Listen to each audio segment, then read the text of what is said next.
In the summer of 1893, a young woman sat down and wrote a letter to the man she had just agreed to marry. The letter was careful. It was correct. It expressed, in the precise language of late Victorian aristocratic correspondence, a sentiment that could be described as warm affection, tempered by appropriate reserve. What it did not express, because the woman writing it had been trained since childhood to subordinate personal feeling to institutional requirement, was anything resembling the truth of what she actually felt about the arrangement she had just entered. Her name was Victoria Mary of Teck, known to her family as May, and she was 26 years old, and she had spent the previous 18 months engaged to a different man entirely, a man who had died of pneumonia 6 weeks after the engagement was announced, and whose younger brother was now sitting across the drawing room waiting to see whether she would agree to marry him instead. She agreed. That decision, made in a drawing room at Sandringham in the winter of 1892, produced one of the longest and most consequential royal marriages of the 20th century. It produced 2 kings, a queen consort, and the emotional template that the House of Windsor has been performing ever since. It also produced, according to the private correspondence, now partially available through the royal archives and documented in detail by biographers including James Pope Hennessy, Kenneth Rose, and Anne Edwards, approximately 4 decades of sustained mutual loneliness conducted at the highest possible level of public performance. What the letters actually say is not what the palace narrative has ever suggested they say. Join me to find out. Victoria Mary of Teck was born in 1867 at Kensington Palace, which sounds grander than the reality warranted. Her father was Francis, Duke of Teck, a minor German prince of morganatic descent whose title carried more weight than his finances. Her mother was Princess Mary Adelaide of Cambridge, a granddaughter of George III, enormously popular with the British public and almost permanently in debt. The family's financial situation was a source of sustained private humiliation throughout May's childhood.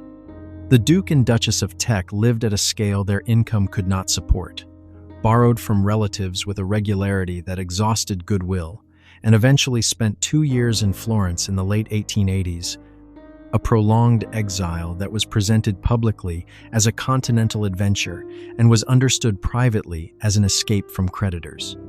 May absorbed all of this.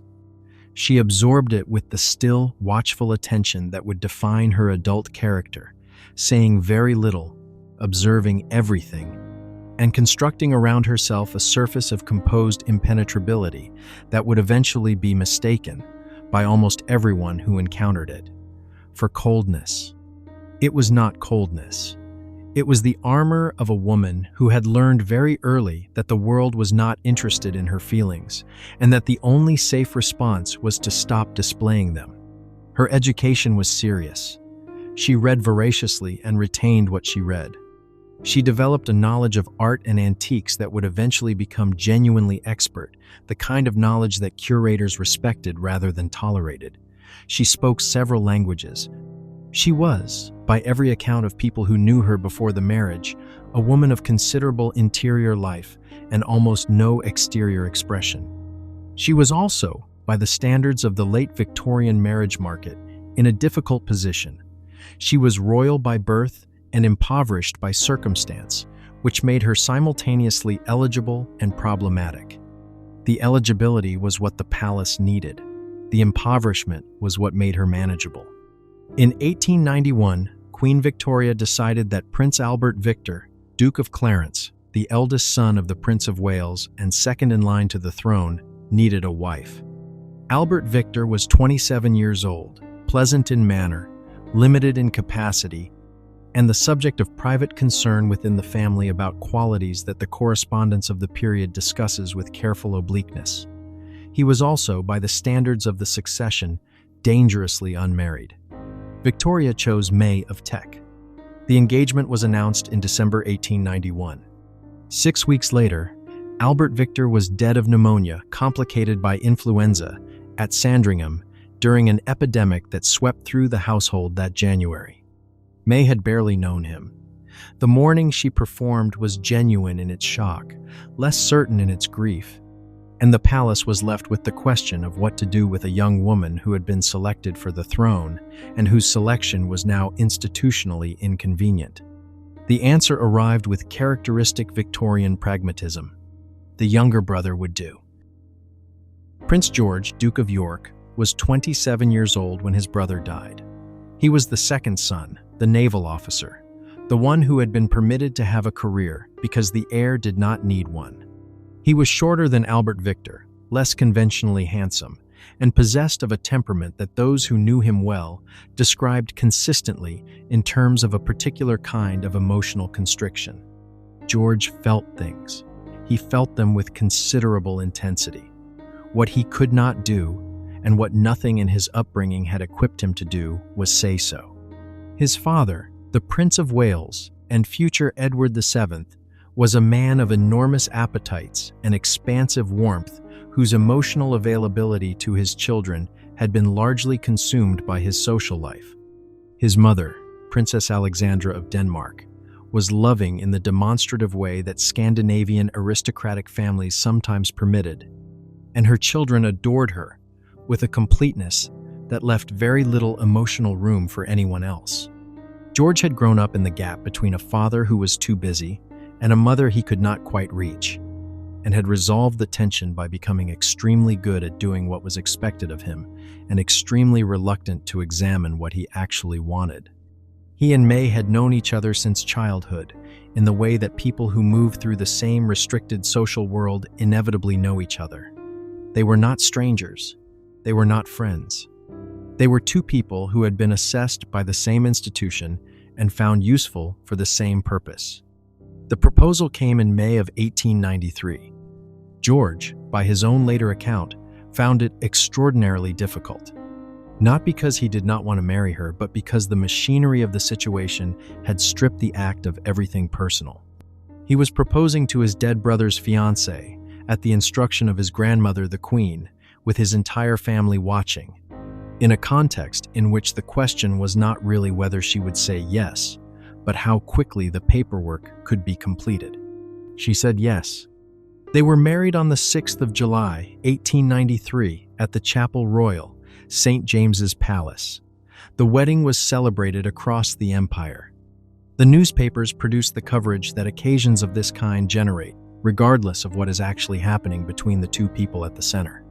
What was actually happening between them is documented in the letters they wrote to each other across the first years of the marriage, and the letters are, for anyone who reads them with the attention they deserve, quietly heartbreaking.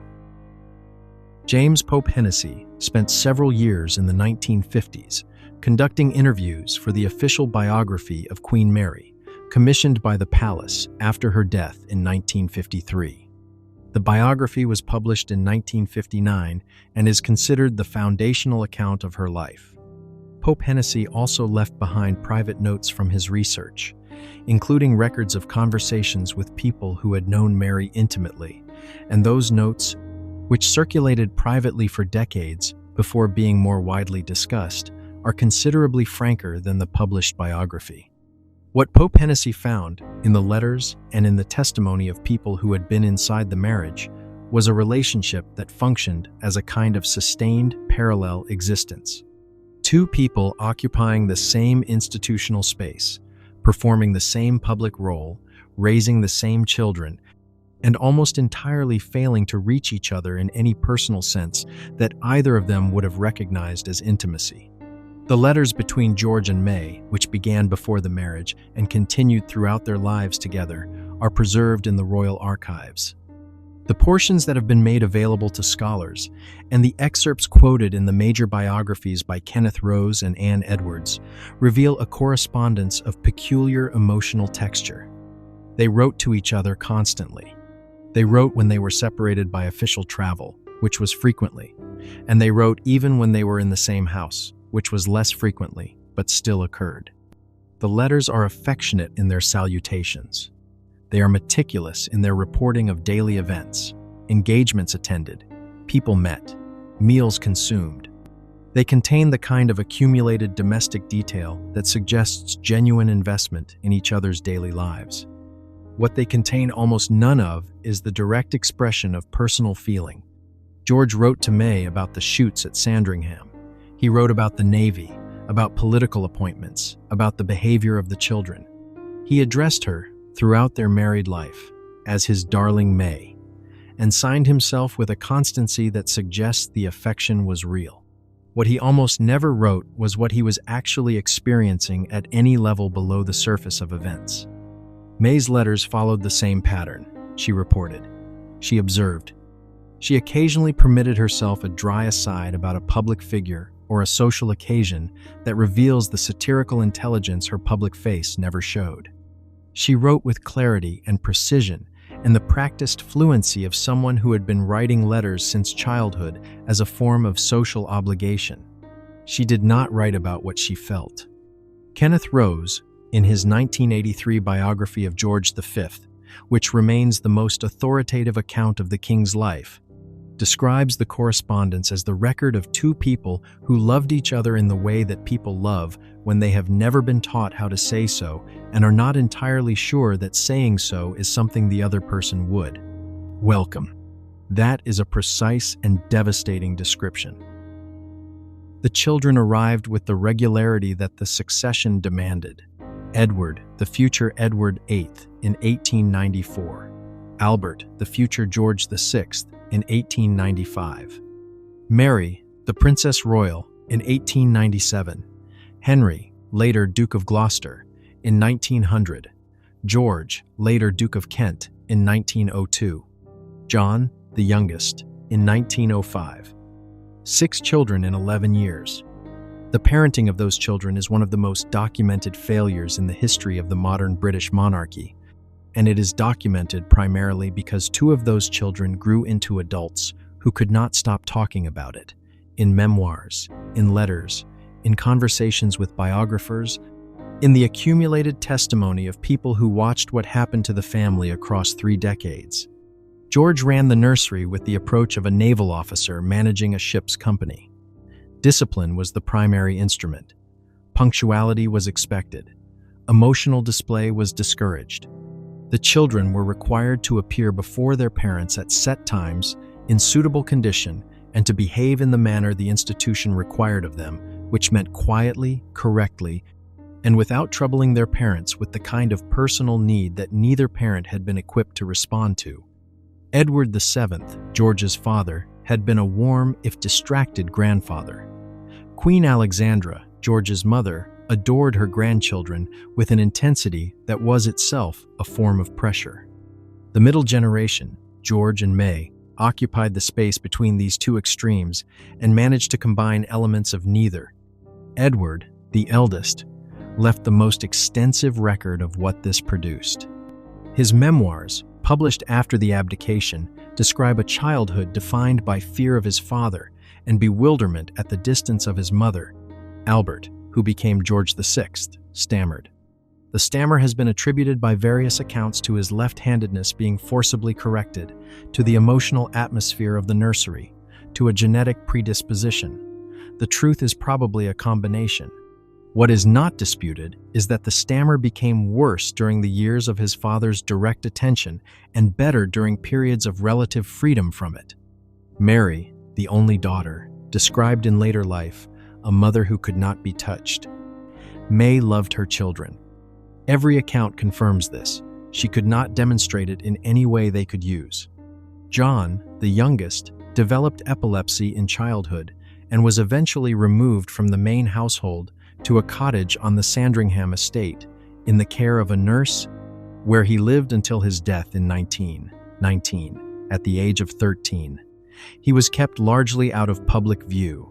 His siblings saw him infrequently. His parents visited when official duties permitted, which was not always frequently.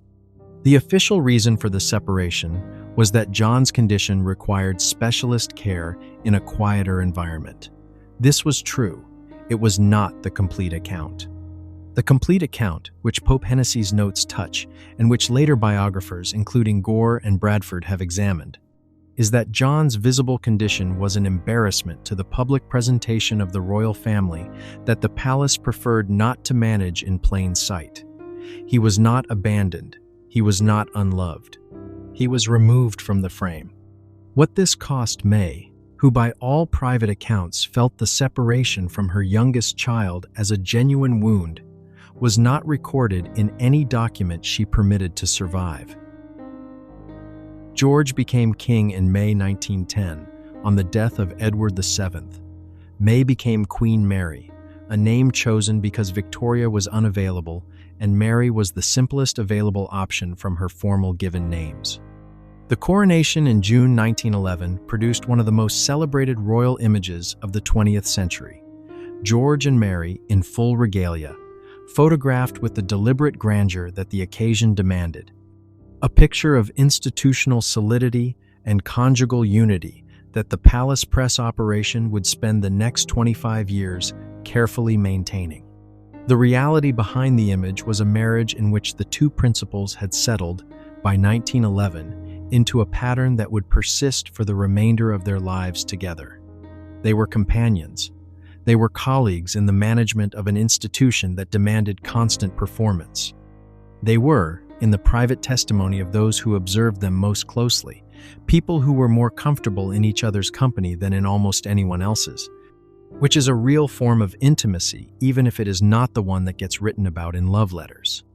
What they were not, and what the letters make clear they had largely ceased trying to be by the second decade of the marriage, was emotionally available to each other in any consistent or sustaining way. George retreated into the routines that gave his life its structure. The stamp collection, which was not the eccentric hobby it is usually presented as but a genuine intellectual pursuit that produced one of the finest philatelic collections in the world.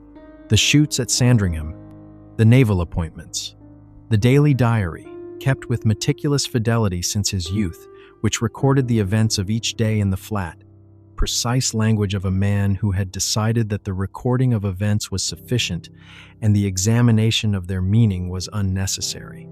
Mary retreated into the collections. The furniture, the jewels, the decorative arts, the tireless acquisition of objects whose history she researched with the seriousness of a scholar. She could walk into a room in any of the royal residences and identify the provenance of every significant piece in it. She could tell you when it had been acquired, by whom, at what cost, and what its current market value suggested about the family's asset base. She could not tell you what she felt about being married to George. Or rather, she could, in the oblique managed way that the letters sometimes permit. Kenneth Rose quotes a letter in which Mary, writing to a close friend during one of the periodic royal tours that separated the couple for weeks at a time, describes missing George with a specificity that suggests the missing was genuine, and the expression of it, in the privacy of a letter to a trusted correspondent, was a relief she rarely permitted herself. The friend she was writing to was not George. The First World War arrived in August 1914 and reshaped everything around the marriage without changing anything inside it. George visited the front. He was thrown from his horse during a troop inspection in France in 1915 and fractured his pelvis, an injury that caused him chronic pain for the remainder of his life. Mary worked. She organized. She transformed the institutional apparatus available to her into a machine for wartime charitable output with an efficiency that her critics, who were numerous and vocal about her perceived coldness toward the public, were forced to acknowledge even when they could not bring themselves to admire it. She collected, through the Queen's Work for Women Fund, the resources to employ tens of thousands of women displaced by the economic disruption of mobilization. She visited hospitals with a regularity that was not ceremonial but operational. She asked the questions that produced actionable information, rather than the questions that produced grateful nods. She was, during the war years, one of the most effectively employed people in the British establishment. The efficiency was invisible to the public because it was dressed in the language of charity rather than administration. And because a woman doing administrative work of genuine consequence in 1914 was not a story the press had a framework for telling. In 1917, under the pressure of the war and the rising tide of Republican sentiment that was dismantling monarchies across Europe, George made the decision to rename the dynasty. He also made a series of decisions about which of his German relatives would retain their British connections and which would not. And he made those decisions with a speed and a ruthlessness that several of those relatives spent the rest of their lives finding difficult to forgive. Mary, whose family, the Tecks, were the direct subject of several of these decisions, had views. The letters of this period, in the portions available to scholars, show a correspondence between the king and queen that is tighter, more frequent, and more careful than the letters of the preceding years. Careful in a specific way. Careful in the way that correspondence between two people who are disagreeing about something important gets careful when both parties understand that the disagreement cannot be acknowledged because acknowledging it would require one of them to yield, and neither of them has the emotional vocabulary for that kind of negotiation. Mary had been a Teck. She became a Windsor on the same day George invented the name. Her brothers were required to renounce their German titles and take English ones overnight. She did not object. Or rather, she did not object in any form that survives in the documentary record. What it means is that she understood the necessity, performed the compliance, and took whatever she actually felt about it to the same place she took everything else she actually felt. The place without a record. The 1920s brought the post-war exhaustion that settled across the British establishment like a physical weight, and it brought, inside the marriage, the accumulated consequence of 30 years of sustained parallel existence. George's health declined. The lung condition that would eventually kill him began making itself felt in the early 1920s. He became more irascible, more prone to the sudden rages that his children had feared since childhood, and that his courtiers had learned to manage with the careful choreography of people who understood that the king's temper was a weather system that had to be navigated rather than confronted. Mary managed him. This is the word that appears, in various formulations, in every account of their domestic life during the final 15 years of the reign. She managed his schedule, his social encounters, his relationship with the press, his interactions with the children, the temperature of the rooms he occupied, the timing of his meals, the management of his moods. By the 1920s, it had become the primary content of her daily existence. It was not the life she had imagined. Whether she had imagined a different life is a question the letters do not answer, because May of Teck had learned before she was 20 that imagining a different life was not a productive use of time.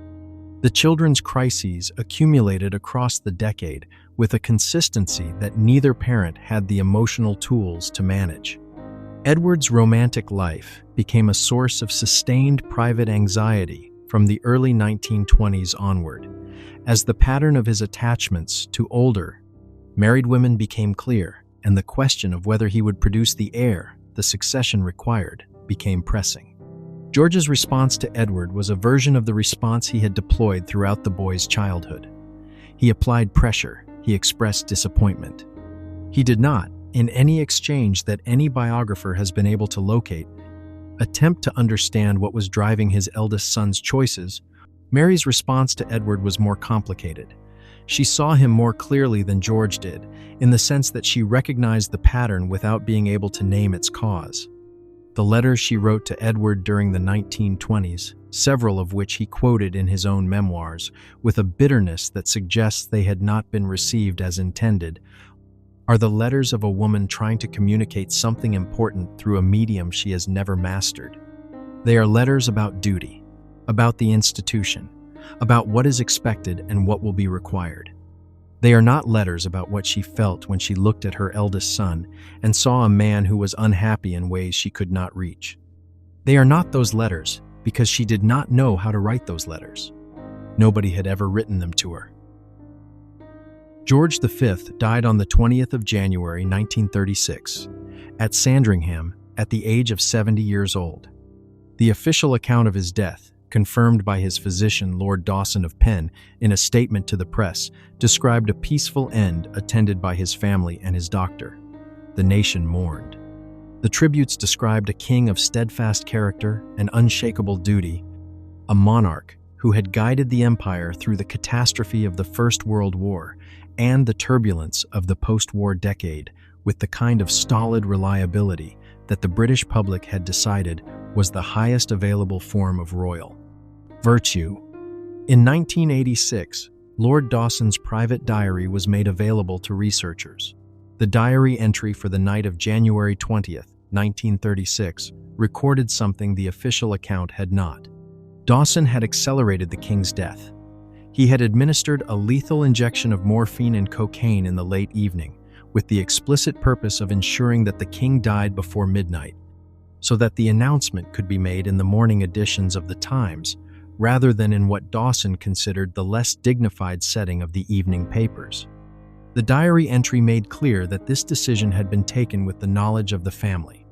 The extent of Mary's specific knowledge and explicit consent has been debated by historians since the diary's publication. What is not debated is that Dawson acted, that the family was present, and that the account given to the public bore a specific relationship to the events of the evening that could be characterized as selective. Mary was with him when he died. What she felt in that room, at that moment, at the end of 42 years of a marriage that had been, in its way, the central fact of her adult existence, is not recorded. She wrote in her diary that night. The entry is brief. It records the fact of his death, the time, the presence of the family. It does not record what she felt. She had been not recording what she felt for 42 years. She was not going to start on the worst night of it. What followed was the abdication, which is usually told as Edward's story, and which was, simultaneously, and with considerably less documentation, Mary's. She had watched Edward's relationship with Wallis Simpson develop across 1935 and into 1936, with the particular species of maternal dread that combines genuine concern for a child with the dawning understanding that the concern is going to be institutionally catastrophic. She had written to him. The letters were, by every account, the wrong letters. They addressed the institution. They did not address the son. When the abdication happened in December 1936, 11 months after George's death, Mary was 69 years old. She had been queen for 25 years. She was, now, overnight, the Queen Mother, a title that did not formally exist and had to be invented for her. She lived for another 17 years. She watched her second son king himself to an early death under the weight of a job he had never wanted and a constitution he had never been prepared for. She watched her granddaughter Elizabeth succeed in 1952, having been prepared for the role with a thoroughness that the institution had learned from the accumulated experience of the preceding century was the only thing that worked.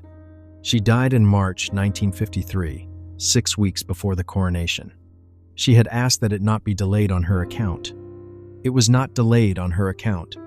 The obituaries described a queen of unbending dignity and unshakable devotion to duty. They described the marriage to George as one of the great royal partnerships of the modern era. They described the stability, the solidity, the performance of 50 years rendered in the language of genuine feeling, because the performance had been so complete that the language of genuine feeling was the only language available. None of them asked what it had cost. There is a letter in the Royal Archives, quoted in part by Kenneth Rose and referenced by Pope Hennessy in his research notes, that Mary wrote to a close friend shortly after George's death. The letter describes the marriage. It describes 42 years of a shared life in the careful, managed prose of a woman who has spent those years becoming expert at the management of prose. And then, near the end of the letter, there is a passage that Rose quotes briefly and without extended comment, which is perhaps the only honest response to it. Mary writes that she had always hoped, across the years of the marriage, that she and George would find a way to say to each other the things they had never found a way to say. She writes that they had not found the way. She writes that she was not sure, looking back, whether the fault was in the institution, or in themselves, or in the particular combination of two people for whom the institution had made a convenient excuse for a silence that might have existed regardless. She does not conclude. The letter ends with a sentence about her plans for the following week, because that is how Mary of Teck ended letters. And because even in grief, the performance continued. The performance was the marriage. The marriage was the performance. And the palace narrative that transformed those 42 years of managed distance into a symbol of royal stability was not entirely a lie, which is the most difficult thing about it. Because they did stay. Because they did show up. Because across 42 years of a union that gave neither of them what either of them actually needed, they did the work of the institution with a fidelity and a competence that the institution rewarded with the only thing the institution knows how to give: a legacy. The legacy is impeccable. The marriage underneath it was something else entirely. And the gap between the two, when read across 42 years of letters in which two people almost but never quite said what they meant, is not the gap between a lie and the truth. It is the gap between what the monarchy requires and what human beings are. That gap has never been closed. The House of Windsor is still living in it.